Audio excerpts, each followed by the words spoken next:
My name is Alice Turner. I'm 31 and I don't sleep much anymore. Not since the night my sister stole $11,000 while I was dreaming. At 3 o'clock a.m., she slipped into my room, quiet as static. By morning, my credit card was gone, and so was my trust. Bank alerts lit up my screen like fireworks in a blackout. 10, 11, 12 transactions. Tokyo flights, luxury boutiques, jewelry. Then her Instagram story at 4:02 a.m. First class to Japan, baby. My stomach turned cold. A week later, she came back smiling. Dad said, "Stop pretending, she'd never touch your money." I smiled too, because the card she used wasn't just a card. If I'm paranoid, let the data speak for me. To really understand that night, you need to know the pattern. My sister Claire has been the family's untouchable princess since she could talk. If she wanted something, she got it, no matter who paid the price. When I was 12, she broke Mom's necklace. They blamed me for leaving it out. When I was 16, I worked part-time at a diner after school. She borrowed my tips to buy a gift for Dad. He called her thoughtful. He called me dramatic when I asked for them back. It never stopped. College, jobs, apartments. Her chaos always had my address. I paid for her rent when she lost her wallet. I covered groceries because public transport stressed her out. I even co-signed her first credit card, the one she maxed out in 2 weeks. Dad said, "She's just finding her way, Alice. You're the strong one." I used to take that as a compliment. Now I know it was permission for them to keep taking.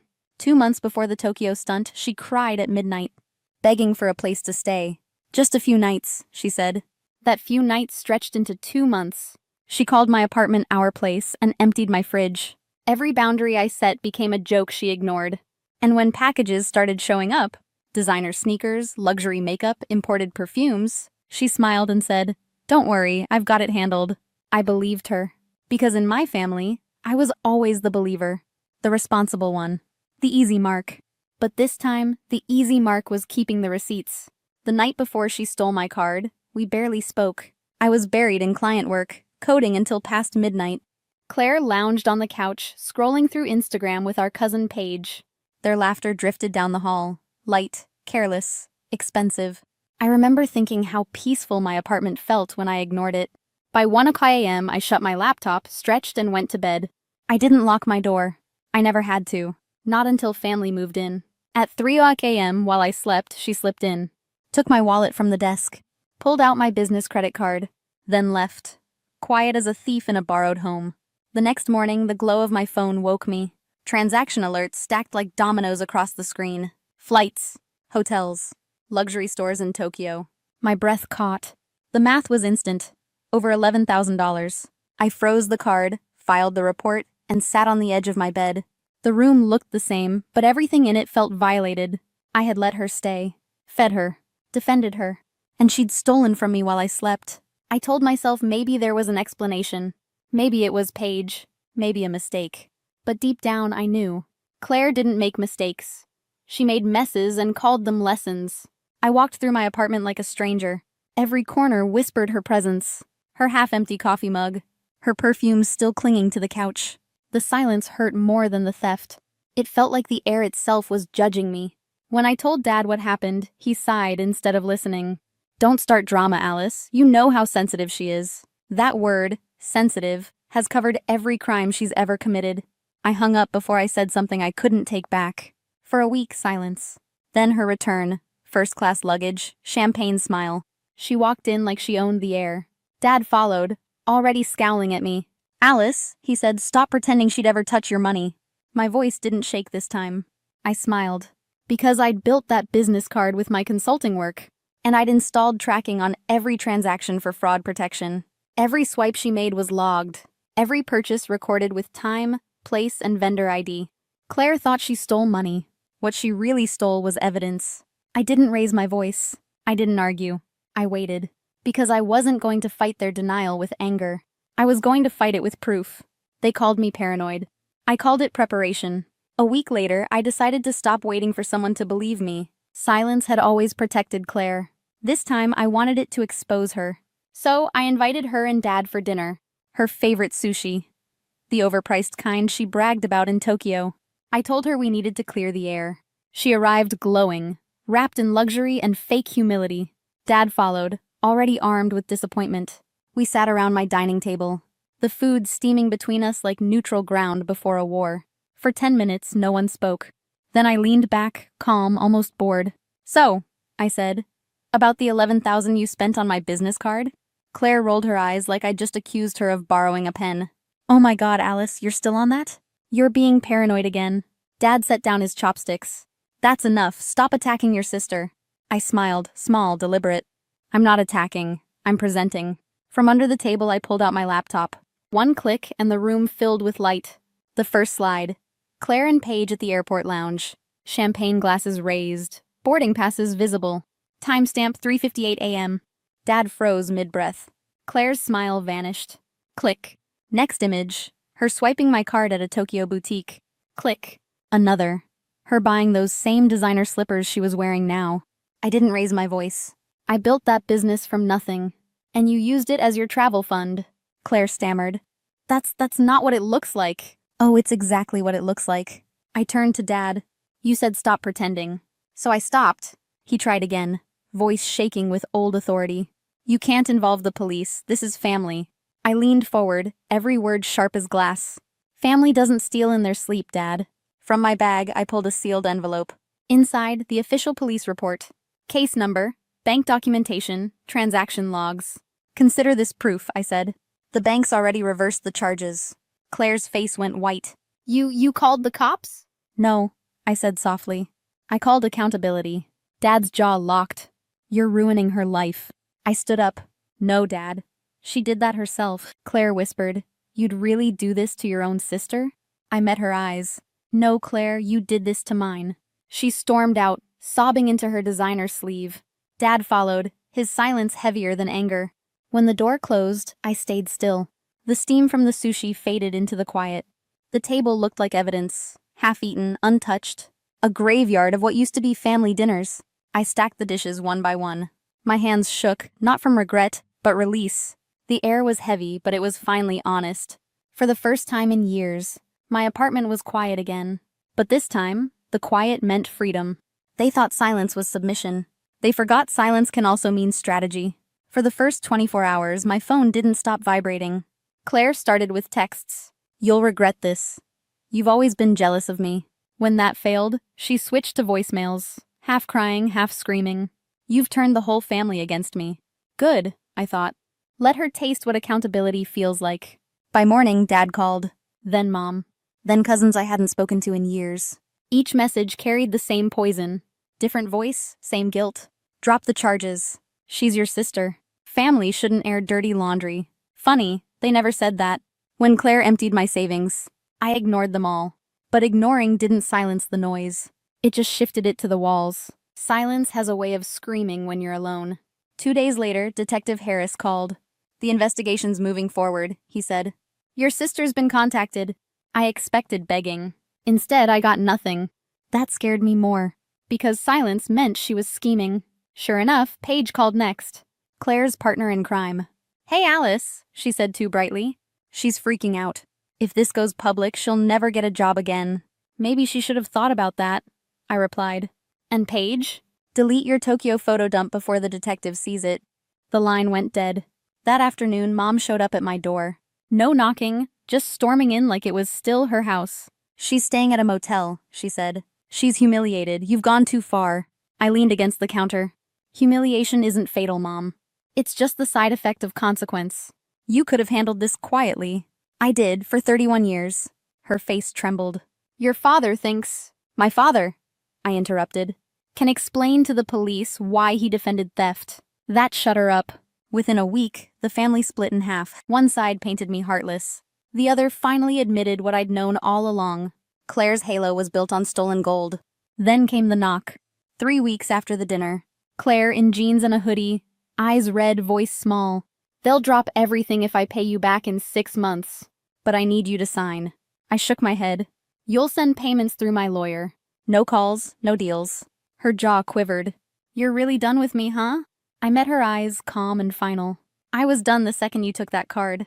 She left without another word. And for the first time, her silence didn't hurt. It healed. They mistook distance for cruelty. But distance was the only language they ever respected.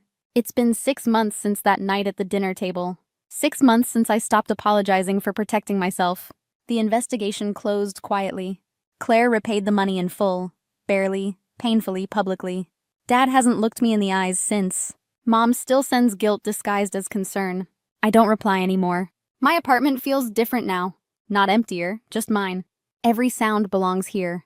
The silence doesn't accuse me anymore. It comforts me. I still work late nights, but not because I'm cleaning up someone else's chaos. I work because I'm building something that's only mine. My business doubled. My peace did too. Sometimes I scroll back through the photos, the receipts, the screenshots, the evidence. Not out of anger, out of gratitude. Every line of data is proof I finally chose myself. Last week, Claire sent a short message. No excuses, I'm sorry. I didn't respond. Forgiveness doesn't always need an audience. Because I've learned something they never taught me. Peace isn't owed. It's earned, one no at a time. I used to think cutting family meant failure. Now I know it means freedom. The girl who once covered their bills now covers her own boundaries. And she sleeps through the night again. Some mornings, I wake before sunrise, make coffee, and watch the city turn gold. For the first time in years, the world feels quiet, safe, mine. Forgiveness isn't access. And silence, it's not weakness. It's recovery. Have you ever had to protect your peace like this? If you've ever been called selfish for choosing peace, you're not alone. Choosing yourself isn't betrayal. It's survival. I hadn't planned on arriving early that day. My last client meeting wrapped up ahead of schedule, and I thought it would be a nice surprise for my daughter if I picked her up early from my parents' house. Just a quiet, ordinary Tuesday afternoon. I parked in front of the colonial-style home I grew up in, the one they almost lost, before I stepped in, and made my way to the front door, expecting to find 6-year-old Sadie coloring or watching cartoons. Instead, the first thing I heard was my father's voice, sharp, booming, unmistakable. "Wash the dishes right, you useless girl." The words hit me like cold water to the chest. I froze just inside the foyer. I hadn't been called that in years, but I remembered exactly how it felt. Walter Jensen. My father had always spoken with authority. He was a high school football coach before he retired, and he never quite learned how to switch off the field voice. To most people, he was strict but respectable. To me, growing up, he was the man who could tear me down in a single sentence. I stepped slowly toward the kitchen. What I saw made my stomach turn. Sadie. My daughter, my little girl, was standing on a wobbly step stool, her small frame barely reaching the edge of the sink. Her pink t-shirt was soaked, and her hands were red from hot water. She was scrubbing a large pot that looked far too heavy for her. Her shoulders shook, and she blinked back tears, trying to stay composed. My mother, Evelyn, stood nearby by the refrigerator. She didn't say a word, just crossed her arms and glanced toward the window like none of it was her concern. At the kitchen table, my older sister Melissa sat scrolling through her phone, indifferent, while her daughters Chloe and Riley, 12 and 10, giggled behind a tablet. "She's so slow," Chloe whispered, not so quietly. "Can't even do dishes right." Riley snorted. "That's 'cause her dad didn't want her. Mom says that's why he left." Sadie's lip trembled, but she kept scrubbing. She didn't look up. She didn't say a word.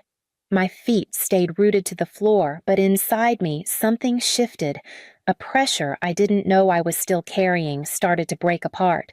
I saw myself again, age 6, trying so hard to be useful, to be enough, and I realized something I had never wanted to face. I had let history start repeating itself, and I wasn't going to let it go any further. I didn't speak, not yet. I just watched her, Sadie, my 6-year-old daughter, trying so hard to stay small, to stay quiet, as if that would protect her. I'd taught her to be polite, to be patient, to be kind, but I never taught her how to defend herself from the people I should have protected her from. The air in the kitchen felt too familiar, too much like the past. When I was Sadie's age, that same kitchen was my battleground.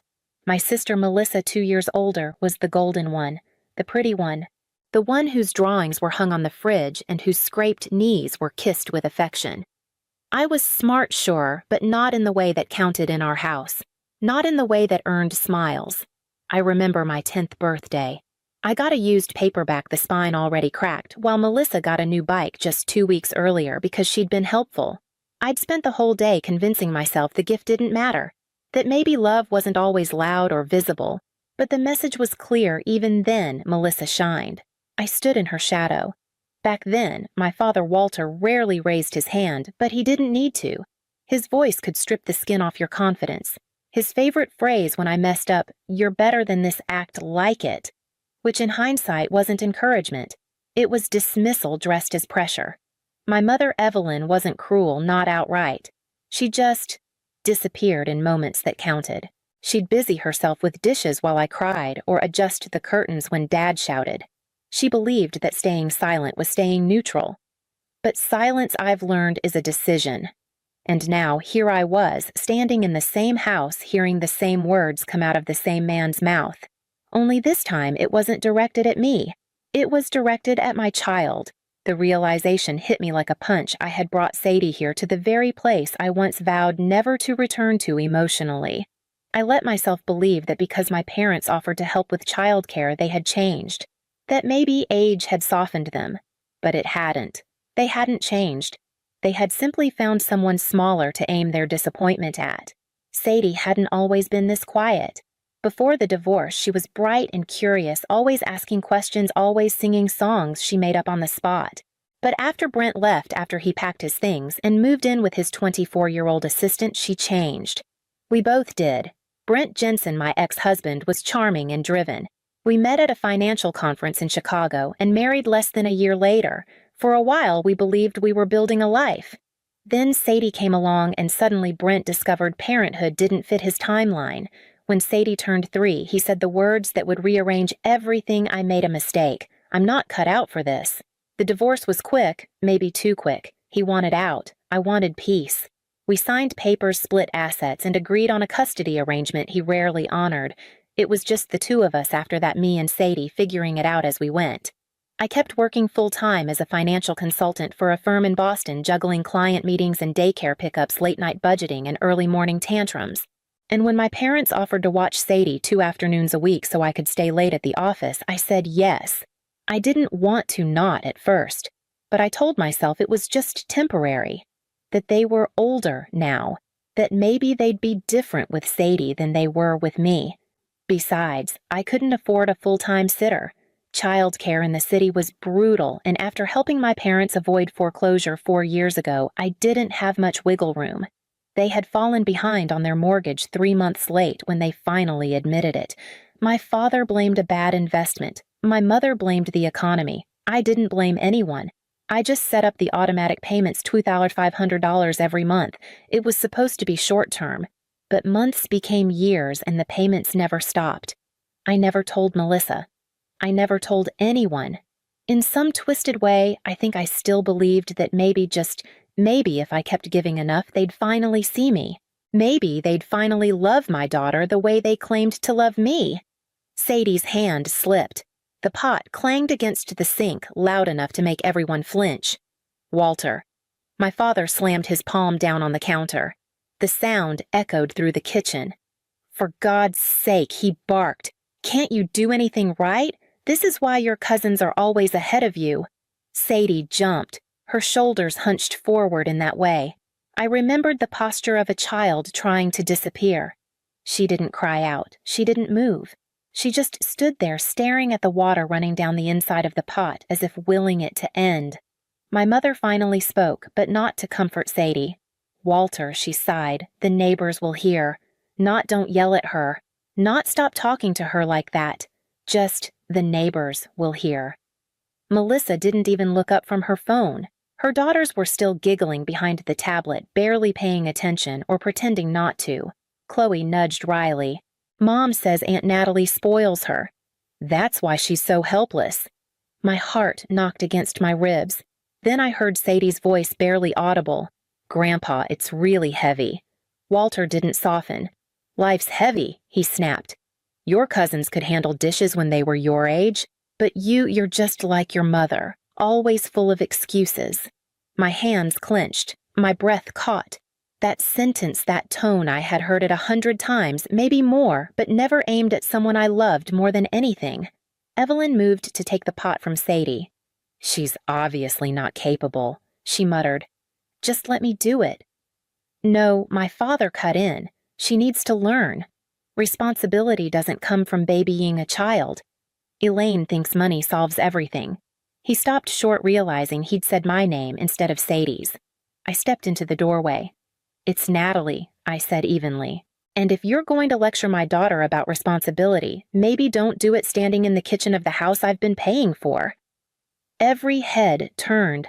My father stiffened. My mother gasped. Melissa finally glanced up. Sadie looked over and blinked, like she wasn't sure I was real. Then she dropped the sponge and ran to me, wrapping her wet arms around my legs. She was trembling. I rested one hand gently on her head. "What exactly is going on here?" I asked, my voice low, and measured the way you speak when you're past the point of yelling. My father squared his shoulders. "We're teaching her to help. She needs to pull her weight." "She's 6, I said. "She weighs 38 pounds. "She needs discipline," my mother added.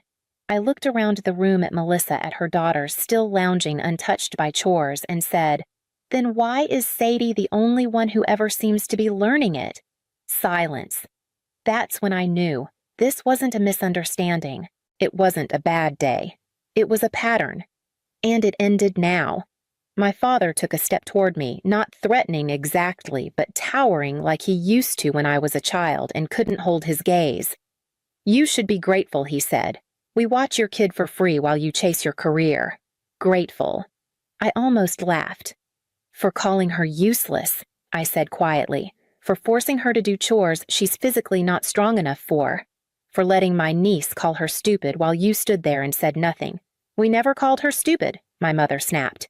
"But you stood by while Chloe did." "And you said nothing." "That's the same thing." Melissa rolled her eyes. "Are we really doing this?" It was one comment. "Sadie needs to toughen up." I turned to Sadie. "Honey, has Grandpa talked to you like this before?" She hesitated, looked toward my father, then nodded slow, certain. "Every time I come here," she whispered, "he makes me clean things. The bathrooms, the patio. When I spill something, he yells. He says I'm not as good as Chloe or Riley." My father opened his mouth, but I cut him off. And Grandma Sadie looked down. "She told me not to eat too many cookies because I might get fat like Daddy was." There it was, the invisible bruise, the one that doesn't fade. I took a breath. "Get your daughters," I said to Melissa. "Take them home. Now." Melissa stood muttering something about overreacting, but I didn't respond. I didn't need her approval. Once the door closed behind them, I turned back to my parents. "You want to talk about gratitude," I said. "Let's talk numbers. 4 years ago, when you were behind on your mortgage, I stepped in. I've paid $2,500 a month every month for this house, this roof you're standing under. That's over $100,000. They looked stunned. I had never said it out loud before. I had kept that ledger quiet, thinking maybe if I gave enough they'd change. But they hadn't, and now they'd crossed a line they didn't even seem to see. I looked at Sadie, then back at them. This was the last time she steps foot in this house, and as of today, I added voice steady, the bank will be hearing from me too. That night, I opened my laptop, logged into my banking portal, and stared at the line of recurring payments, all of them marked mortgage, Jensen residence. 4 years of quiet generosity. 4 years of trying to buy the love I never got for free. I clicked cancel, confirmed, closed the tab. I slept better than I expected. By morning, there were 6 missed calls from my parents, 2 voicemails, a text from my mother that read, "Payment declined. Call us." This must be a mistake. It wasn't. Melissa messaged me later that afternoon. "What the hell did you do? Mom's in tears. Dad's threatening to sue. You've gone too far." I stared at the screen, then typed back slowly. "If your daughters ever mock mine again, you'll be cut off too, not financially, but from our lives." She didn't respond. 2 days later, the bank called. My father, Walter Jensen, had tried to access my account, claiming he had authorization. They flagged it as suspicious activity. I changed every password, froze my credit, called my advisor. I wasn't surprised. Not really. That week, Sadie began to open up. Little by little, through whispers at bedtime or coloring together in the kitchen, the pieces came out. Every Tuesday and Thursday, while I worked late, she'd been made to scrub floors, clean bathrooms, pull weeds in the backyard. No cartoons, no games, just responsibility. Meanwhile, Chloe and Riley were given ice cream and let off the hook. Sadie was told she wasn't as smart, that she had to earn love by being good, that her cousins didn't talk back.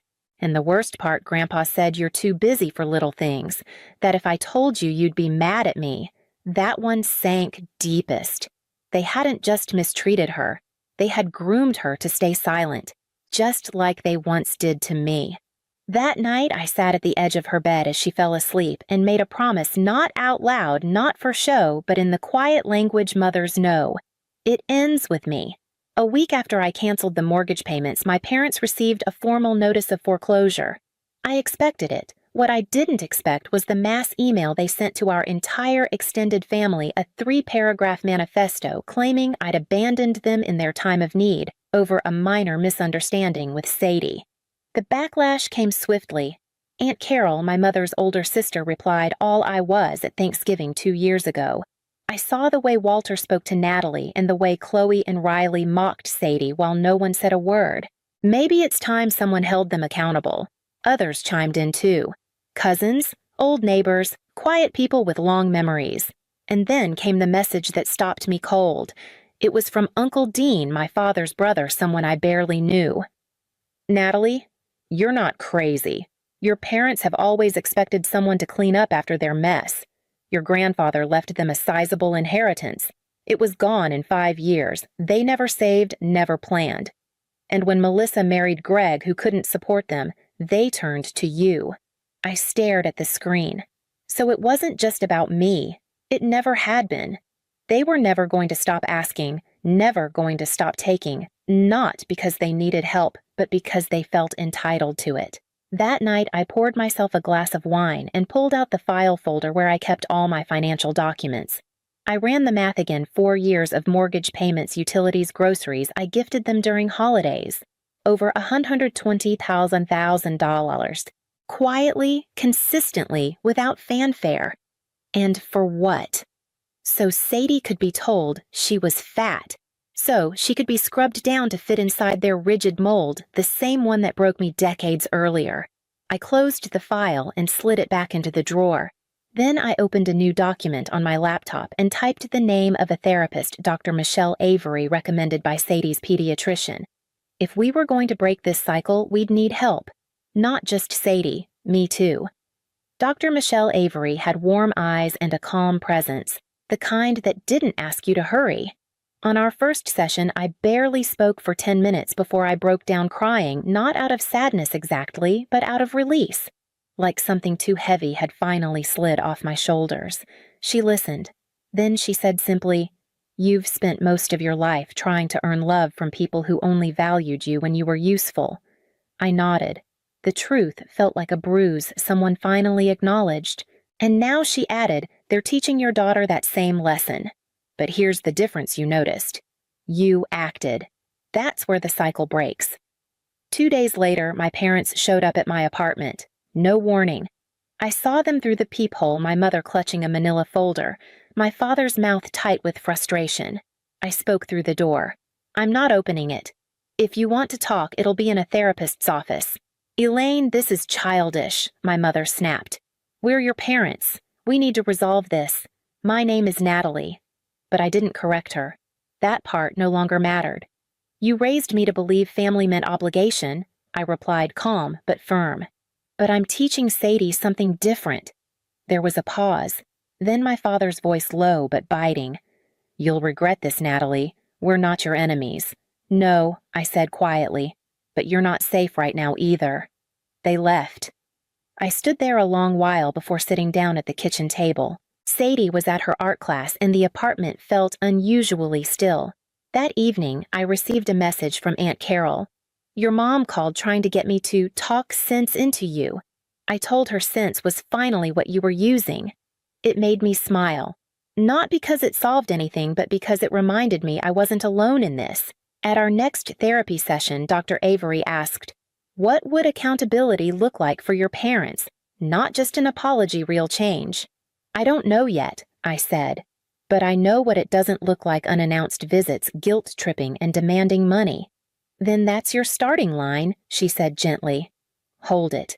And for the first time in years, I believed I could. A week later, we met at Dr. Avery's office.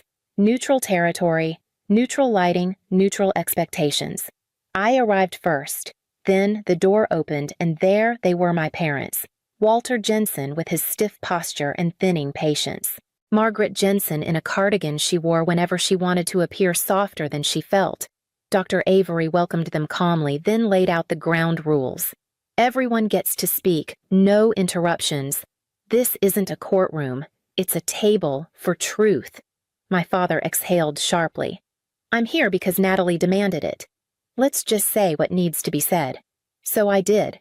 I brought Sadie into your home because I thought maybe things would be different, that she'd get the grandparents I never had. But what she got was judgment, silence, and shame.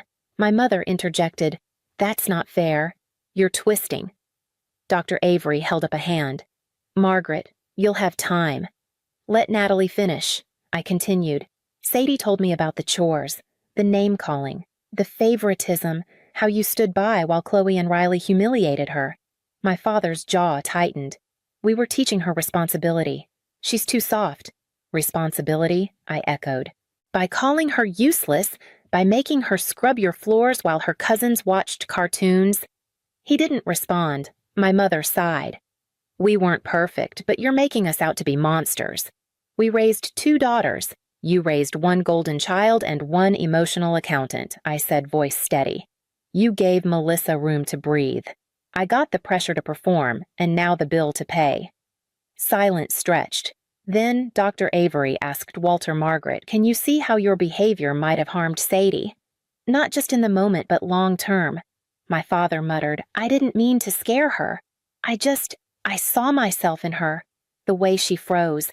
It stopped me. It was the first crack I'd seen in his armor."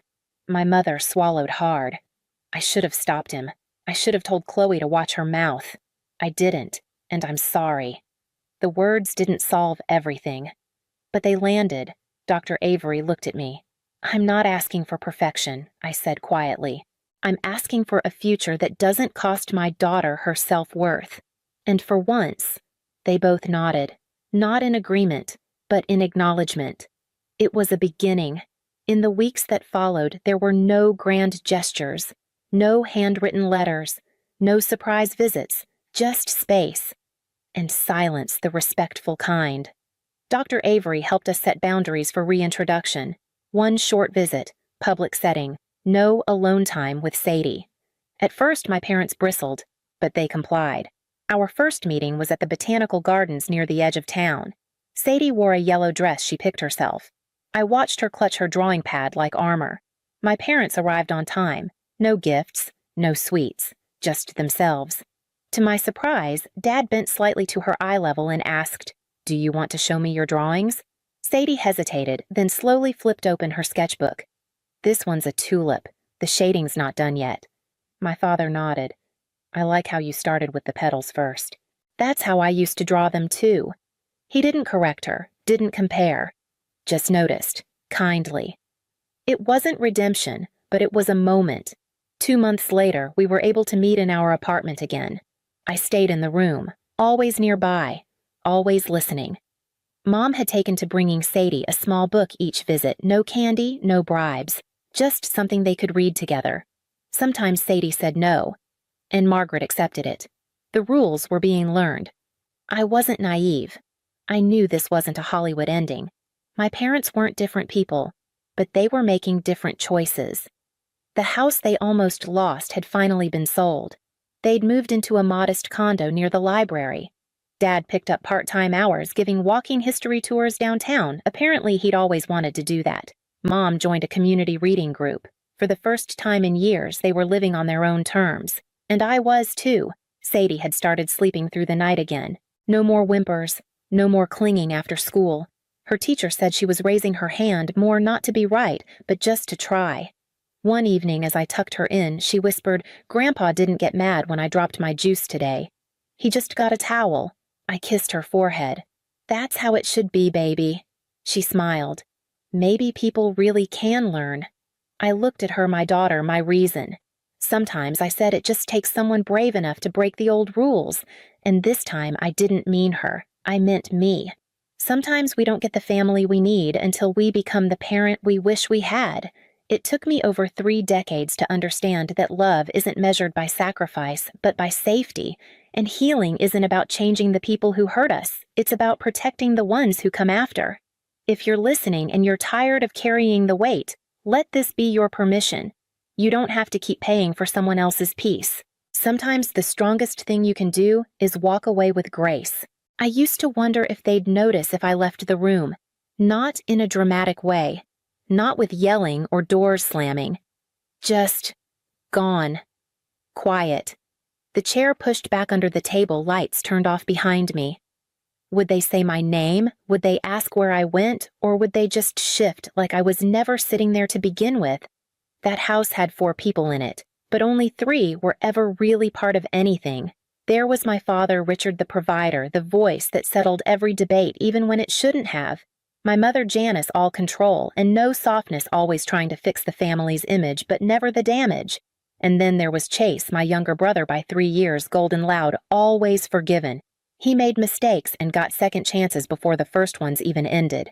And me, Claire, 26, still at home, working 2 jobs, doing the grocery runs, folding the laundry no one noticed had been done.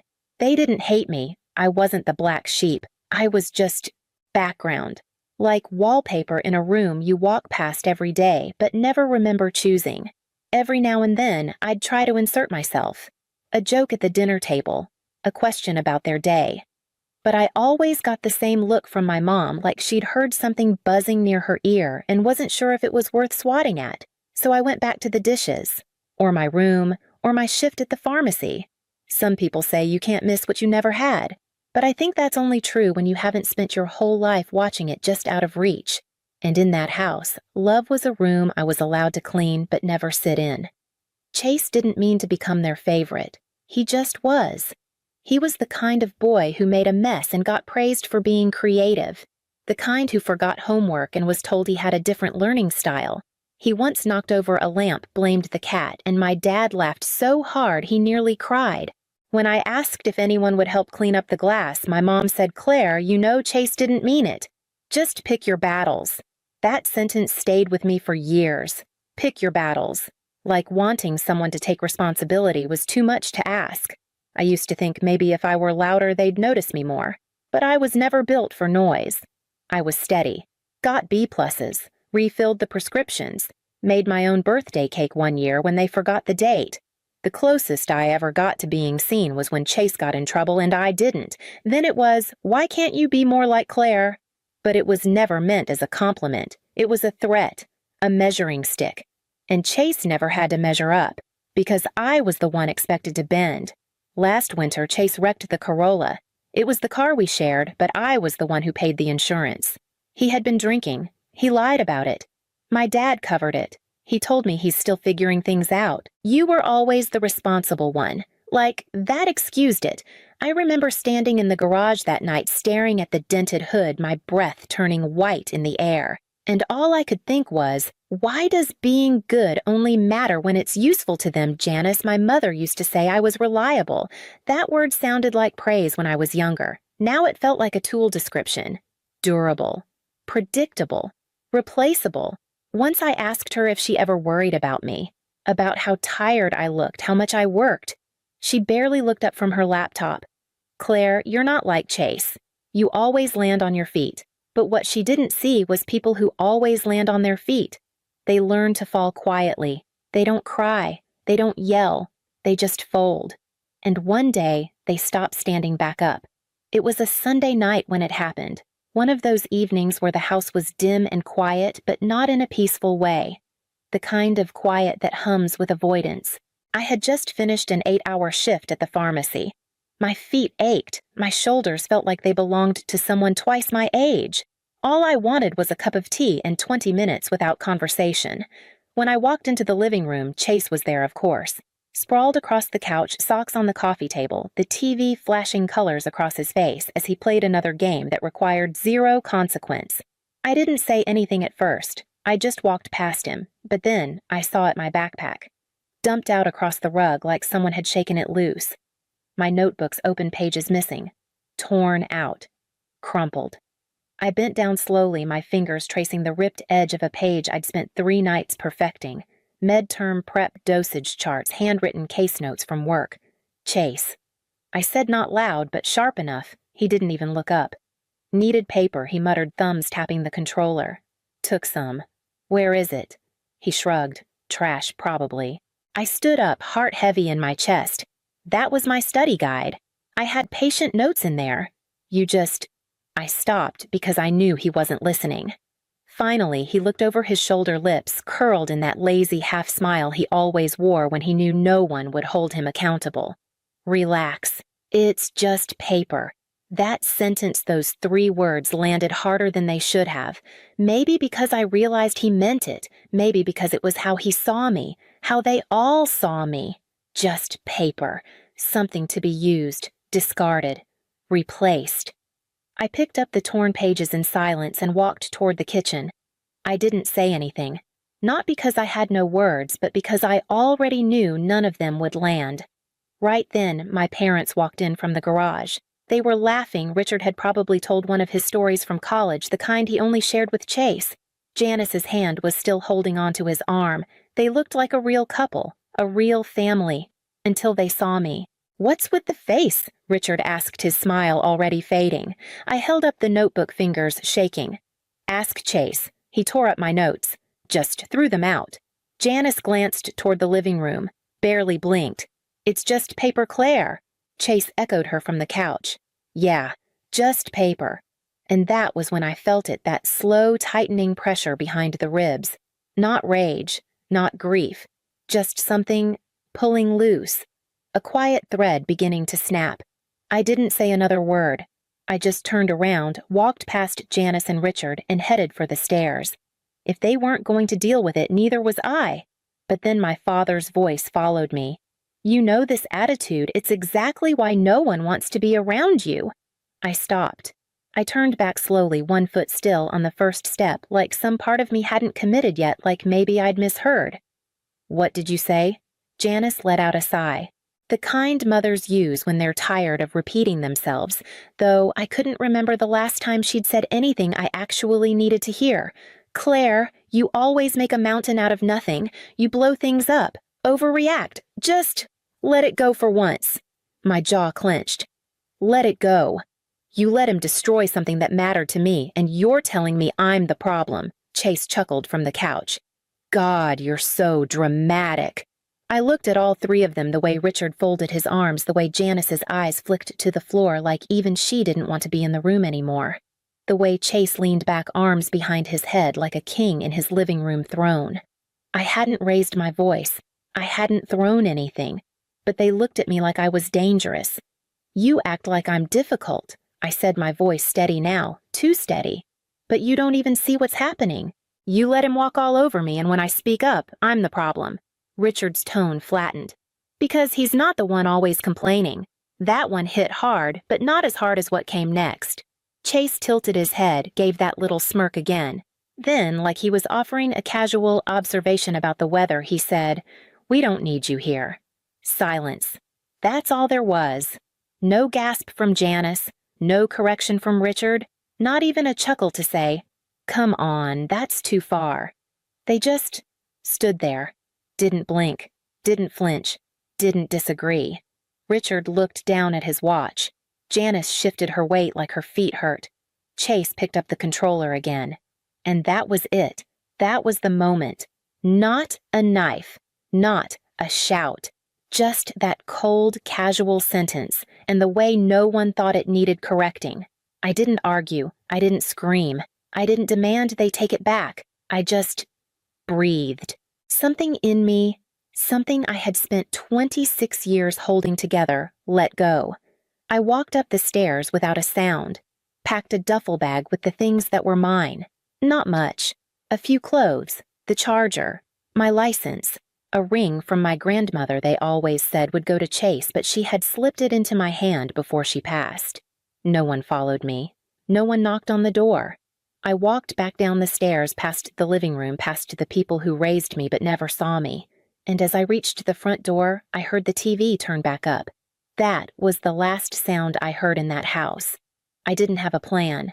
I drove for an hour without music, without a map, just the low hum of the highway and the sound of my own breath tight in my chest. Somewhere around 9:30, I pulled into a neighborhood I hadn't seen since college. Melissa, a friend I hadn't texted in months, opened the door in pajama pants and blinked twice. Then she just stepped aside and said, "You want tea or a blanket? No questions. No lecture. No guilt." I chose the blanket. That night, I slept on her couch like it was the safest place in the world. Not because it was soft or quiet, but because no one in that space expected anything from me. Not to be calm, not to explain, not to apologize. When I woke up the next morning, the sun had barely broken through the blinds. My phone was buzzing on the coffee table. 12 missed calls. 4 from Richard, 3 from Janice, 5 from Chase. I stared at the screen like it belonged to someone else. Last night they couldn't look me in the eye. Now they couldn't stop trying to reach me. I didn't answer. I just sat there watching the notifications keep coming. A voicemail, a text, another call. Melissa handed me a mug of tea and raised one eyebrow. Family stuff, I nodded. She didn't press. She just sat beside me and waited like people do when they've been through it too. By noon, the calls slowed. The texts started instead. First one, from Janice. "You're being immature. Come home." Then, Richard. "Enough of this nonsense. This isn't how adults behave."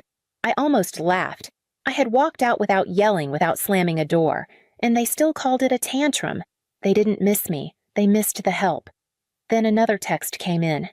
Just 5 words, from Janice Clare. "Come home. It's serious." That one hit differently. It didn't sound like guilt tripping. It sounded scared. I waited. 5 minutes. 10. Then I typed back, "What happened?" Her reply came almost instantly. "It's Chase. He screwed up. Bad." And just like that, I knew. They didn't want me back because they'd changed. They wanted me back because they had a problem. I didn't reply right away. I just stared at the screen until Melissa leaned over and said, "You okay?" I nodded slowly. They want me to come back. Something's wrong with Chase. Melissa didn't ask what he'd done. She just said, "You want me to drive?" I almost said no. But then I looked at my phone again at the words he screwed up. Bad. And I realized I didn't want to help. I just wanted to see it. See the panic. See what happens when the golden boy runs out of gold. See what they look like when they need the one they pushed out. "Yeah," I said. "Let's go." It took 15 minutes. The drive felt faster than I expected, like the road had been waiting for me to return. When we pulled into the cul-de-sac, the house looked the same, but everything around it felt wrong. The porch light was on in the daytime. Richard was pacing in wide, anxious circles. Janice sat on the steps with her head in her hands. No laughter, no eye contact, no control. For the first time in my life, they looked small. I stepped out of the car and walked up slowly, hands in my pockets, shoulders steady. No one said hello. Richard was the first to speak, voice sharp with tension. "Where the hell have you been?" I tilted my head. "Not here. Like you wanted." His jaw tightened. Before he could reply, Janice stood up, her eyes red and swollen. "Claire?" "It's Chase." I waited. He stole from the wrong people at that arcade he hangs out at. We don't know all the details yet, but someone called the cops. He's being held. They say it might go to court.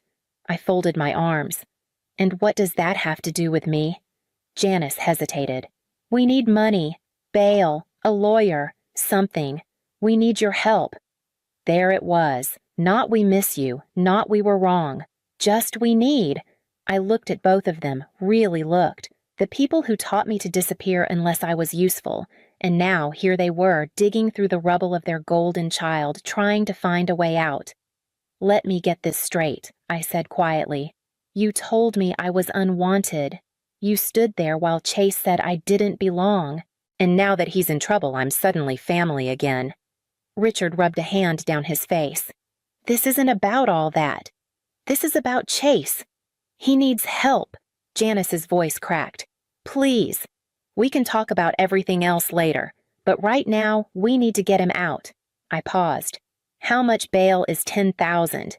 We can pay part, but we need you to cover the rest. I nodded slowly. 10 grand. Their eyes lit up, hopeful, desperate, relieved. And then I said it. Absolutely not. Janice flinched. Richard looked like he'd been slapped. Excuse me, he barked. I didn't raise my voice. I didn't flinch. Not my problem, I said again. Janice reached for my arm. Claire, he's your brother. I stepped back. No, he's your son, and I'm the one you made clear doesn't belong. Richard stepped forward, anger simmering beneath his calm tone. You think you're proving something? You think this is fair? I met his eyes. No, I think it's overdue. Janice's voice cracked. We'll pay you back. We just need help right now. We can't do this without you. I didn't answer. I wanted to watch them sit in it, let the silence stretch, let them feel what I've felt for years. Then finally I spoke. I'll consider helping, on one condition. They both looked up. Anything, Janice whispered. I want a public apology, in the family group chat, a real one. No excuses, no soft phrasing. I want you all to write out every way you've pushed me aside, and I want you to thank me for helping. Word for word. No shortcuts. Richard scoffed. You're being petty. No, I said, I'm setting terms. Just like you always did. It took hours, but eventually the group chat lit up. First from Richard. We need to talk about how we've treated Claire. We've made mistakes. Then from Janice hesitantly, we realize now how much we've hurt her. She's an important part of this family. We are grateful for her help. Chase's message came last, and it was the most forced of all. Sorry for being a jerk. Appreciate it. I stared at the screen. I didn't feel triumphant. I didn't feel moved. But it was something. I sent back a thumbs-up emoji. That was all. They waited. And waited. But I never sent the money. Because I wasn't part of the group anymore. They could type whatever they wanted. But I knew the truth. Words cost nothing, and they were still cheaper than I deserved. The next morning, my phone rang again. I knew that number. Correctional facility. County lockup. I let it ring once, twice. Then I picked up. You really gonna do this to me? Chase's voice was low, sharp, threaded with disbelief. I didn't say anything at first. I thought you were better than this, he added, like it was meant to shame me. I leaned back on Melissa's couch, staring at the ceiling. Better than what Than leaving me here, than letting them fall apart. I almost laughed. You mean like you all left me? Like when you tore up my work and said it didn't matter, when you told me no one needed me. He didn't answer. I waited. Then I spoke quiet but clear. I thought about helping. I really did. But you, Richard Janice, you've made it very clear that I'm only useful when you're drowning. We didn't mean it like that. But you did. I cut in. And now I believe you. The silence on his end wasn't angry this time. It was tight, bare, like he didn't know where else to go. You're really just gonna leave me here? I closed my eyes, took a slow breath. You said you didn't need me. I'm just agreeing with you. Before he could respond, I whispered one last thing. Enjoy your stay. And then I hung up. No slamming, no rage, just the soft click of letting go. That night, I didn't check my phone. Melissa and I ordered takeout Thai extra noodles. She let me choose the movie, even though I barely watched it. At some point, I realized I was smiling, not because of what happened, not because I'd won, but because for the first time in years, no one needed anything from me. No errands, no guilt, no rooms I had to tiptoe through trying not to take up too much space, just quiet.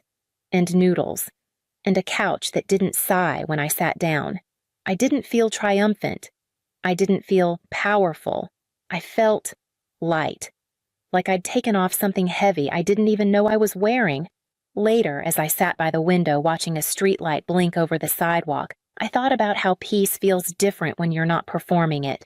When you're not trying to show anyone you're okay. It doesn't look like revenge. It doesn't sound like a clapback. It just feels still. My phone buzzed once, then again. I didn't reach for it. Let them wonder. Let them spiral. Let them find someone else to balance the pieces Chase broke. I wasn't their daughter anymore, not the reliable one. Not the backup plan, not the one who fixed it all while they laughed in another room. They chose their story a long time ago. I just stopped reading it. And in this small borrowed living room wrapped in a fleece blanket that didn't match anything with takeout boxes half empty on the table, I realized something peace doesn't ask for attention. It just lets you breathe. The next morning, another text came in. You can't ignore us forever. But they were wrong. Because ignoring someone means you still hear them. And I didn't. Not anymore. I made coffee, opened a new tab on my laptop, typed in nursing programs, late applications. I wasn't trying to start over. I was just finally starting. They could keep spiraling, keep calling, keep rewriting the story. I wasn't part of it anymore. They said they didn't need me. So I gave them exactly that. If they ever made you feel like the quiet one was easier to lose, just leave a dot.